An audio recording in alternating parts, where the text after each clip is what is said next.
So I'm in Massachusetts right now, almost 1,600 miles into my through hike, and I wanted to make a video just talking about my gear and a lot of gear updates. I've had a lot of gear starting to fail on me just because I've been using it a lot. The gear goes through a lot during a through hike. And then I can answer the question on why I switched tents, because I've mentioned a little bit about that here and there, but there seems to be a lot of questions.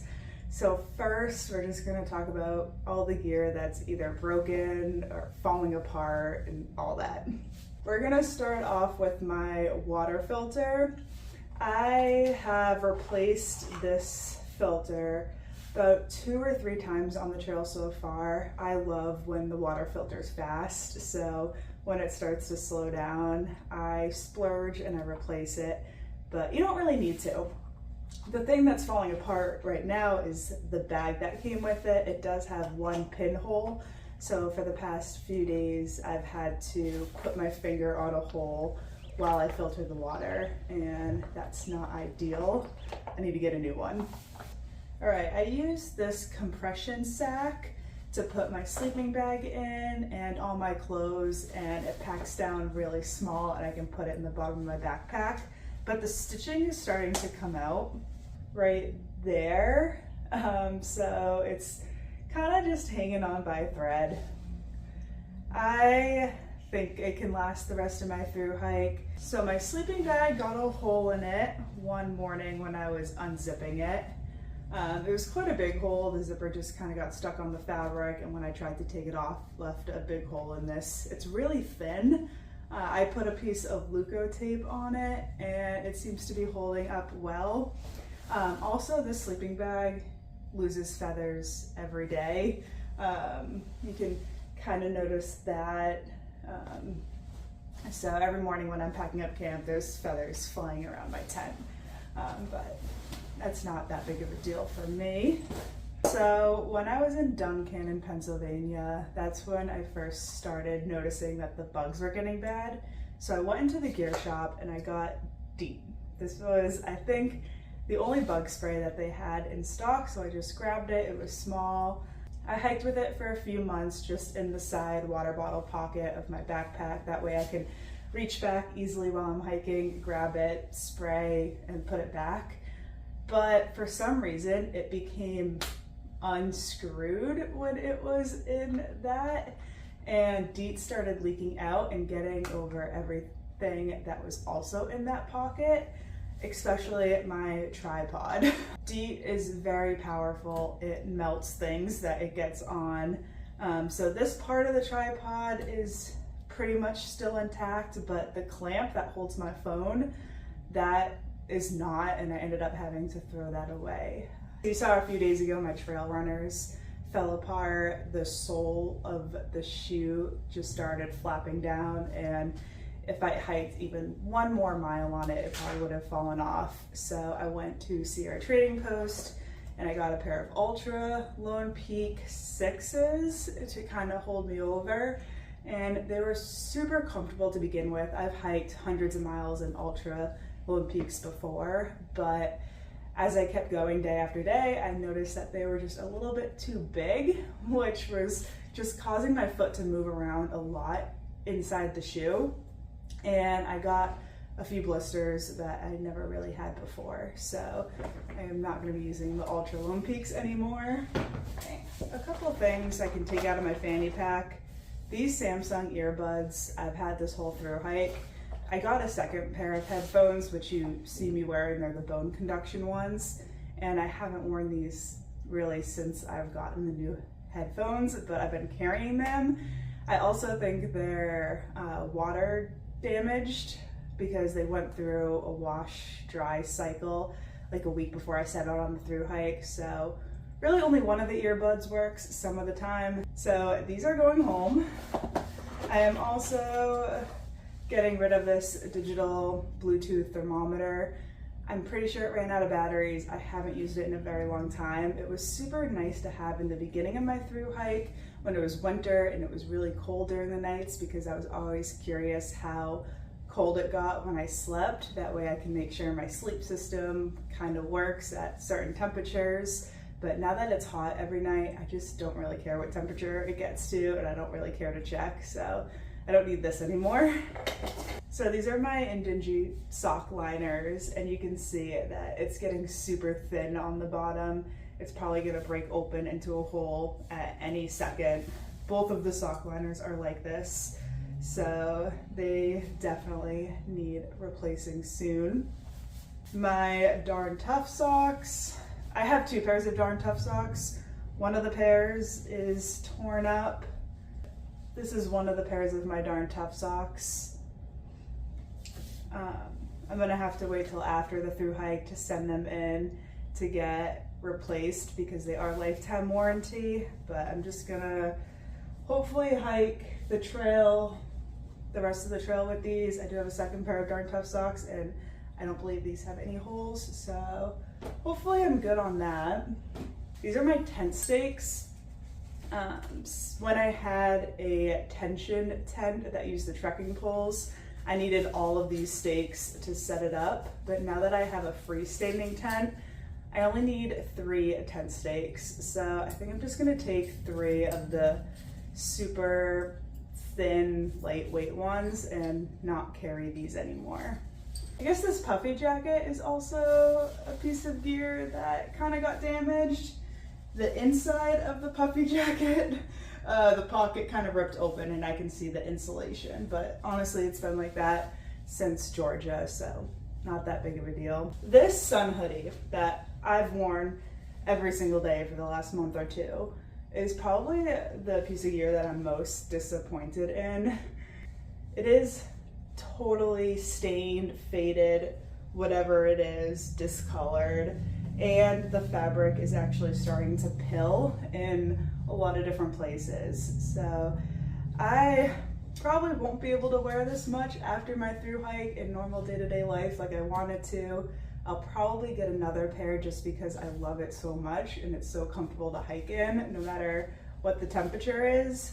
But yeah, I'm just really disappointed because I only picked this up in Virginia and it didn't even last half the THRU-HIKE.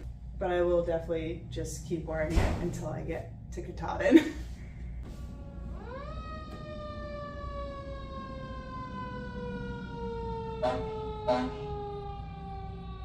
My backpack has been holding up well, besides the DEET spilling and kind of melting some of the side pocket. But I have noticed some of the seam taping on the inside peeling off, and that happened the first month of my THRU-HIKE. So that's a little bit of a bummer, but knock on wood, I've been lucky. Besides today, it hasn't rained a whole lot on trail, so all my gear has still been able to stay dry inside.